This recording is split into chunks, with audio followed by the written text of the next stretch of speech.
to one of my favorite agencies because they fight for our religious liberties and so much more. First Liberty, Associate Counsel Erin Smith is here. The Supreme Court's been asked to hold government officials accountable for First Amendment violations. Hi, Erin. Hi, Fawn. Great to be on this morning. It's great to have you, and I've loved working with you guys throughout the years because you fight for the little guy who can't afford to stick a bunch of money to fight a corporation or a great big company entity or whatever the case may be. You do it pro bono, and you take it to the mattresses.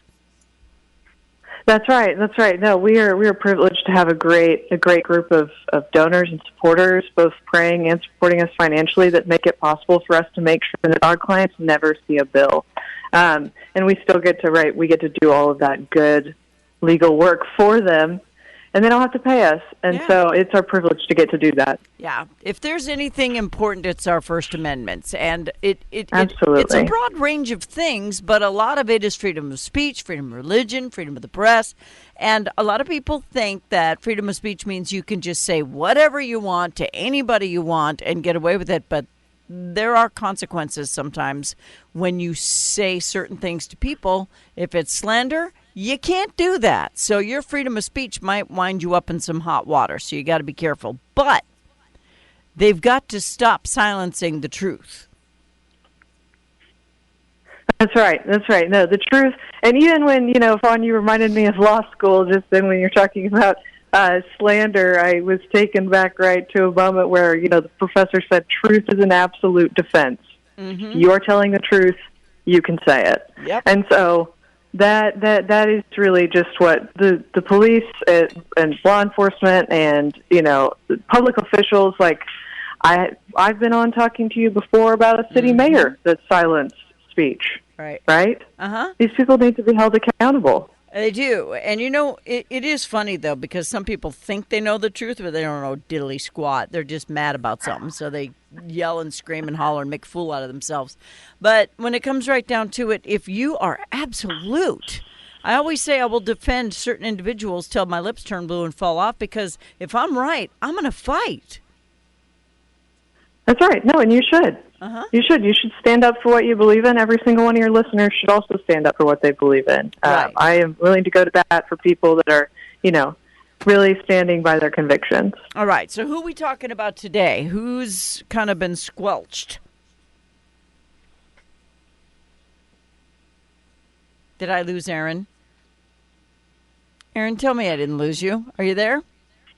I'm here now. Yep. Okay, yeah. Cell phones, I swear to God, we went from landlines where you could hear everything from 20 miles around you to cell phones that cut out every 2 seconds. But the Supreme Court has to fight to hold government officials accountable. And not just that mayor, it happens everywhere. That's right. Yeah, it happens. It does happen everywhere. And so that's right. We just asked the Supreme Court this very question, right? Can you, please, Supreme Court, hold government officials accountable for violating freedom of speech? And so we brought a petition of certiorari to say, hey, we represent this man, Richard Hershey, who was peacefully distributing literature in a public park on a public sidewalk outside of a public arena, and he was silenced and threatened with arrest, told to never come back. And so, we're asking the Supreme Court to say, yes, people should be held accountable when things like that happen. Mm-hmm. And you know what? Even if people aren't right, if they want to protest peacefully, I don't really care. You know what I mean? Go over there and act like an idiot, knock yourself out. But when you start throwing things at cars and you start screaming profanities at people as they pass by, flipping people off and becoming a public nuisance, maybe running and blocking traffic, stuff like that, you're now breaking the law and you're going to be in trouble.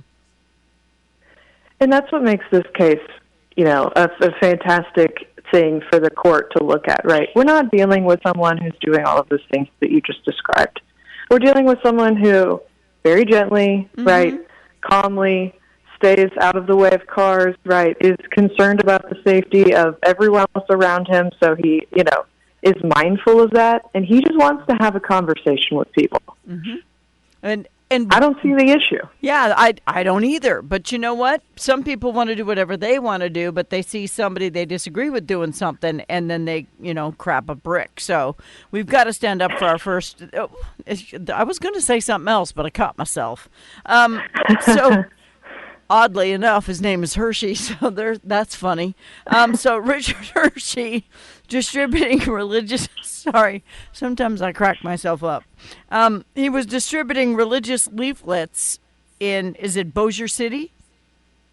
Yes, in Bossier City, Louisiana. All right.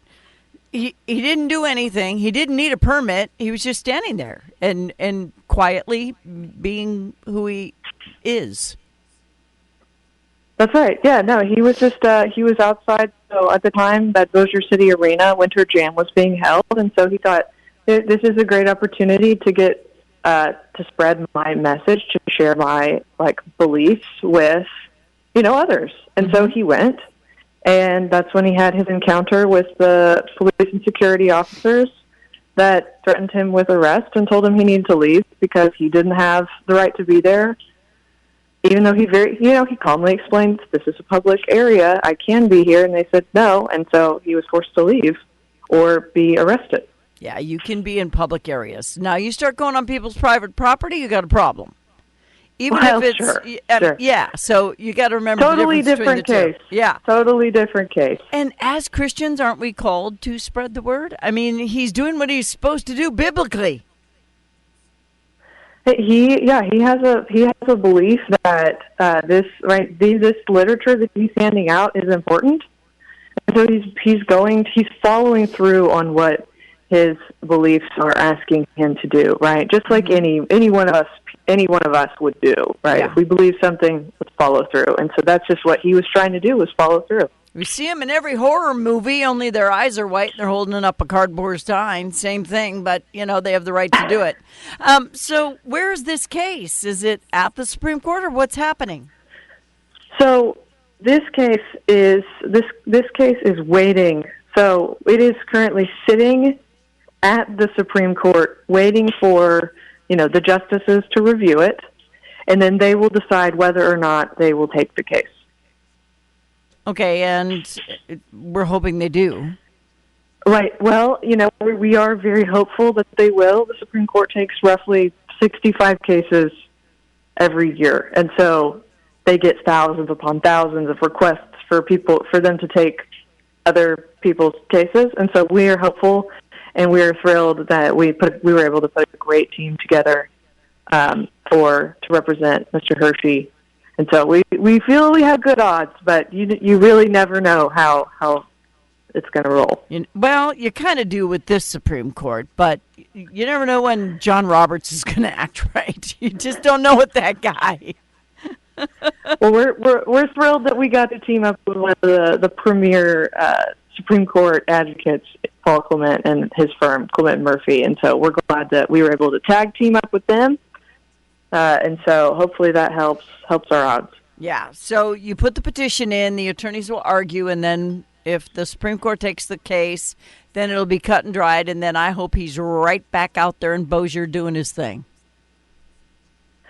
Well, that's right, yeah. And the Supreme Court decides to take the case, we will go make our case before the Supreme Court, and we would be thrilled to be able to do that for him.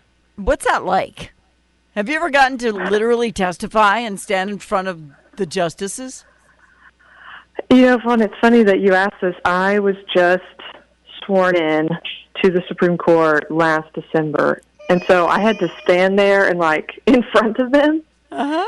And the courtroom is much smaller. I would recommend to anyone, if you have the opportunity to go to the Supreme Court, you should go, even if it's just for 5 minutes. It's very cool, but it's much smaller than you would think. Yeah, I imagine this grand chamber. Yeah. Yeah, I've never argued in front of the Supreme Court, but I have stood there for 2 minutes, and that was just about enough for me. Bucket list. Done. I mean, there you go. That's yeah. right. All right. That's right. I was like, I feel a little nervous. She had a pint when she was done. She's like cheering for FIFA teams now and all that. All right, so if you can't realistically stick up for yourself, First Liberty is there. How do people help if they want to help other people fight for their First Amendment rights? That's right. So you want to learn more about what First Liberty does, what we're about, go to firstliberty.org. You can check out our current ongoing cases. There is also a button to request legal help. If you need help, you fill out that form. That information gets passed to an attorney so that we can review and see what we can do to help. Awesome. I love that you're there. It's something to fall back on. All of my listeners know about you. The podcasts are out there, so people all over the world know about you because of the show. So please tell Mike and Jeremy and everybody else I said, what's up? And I'll see you when I see you. Thank you, Erin. Absolutely. Thank you, Fawn. You're welcome. Bye-bye.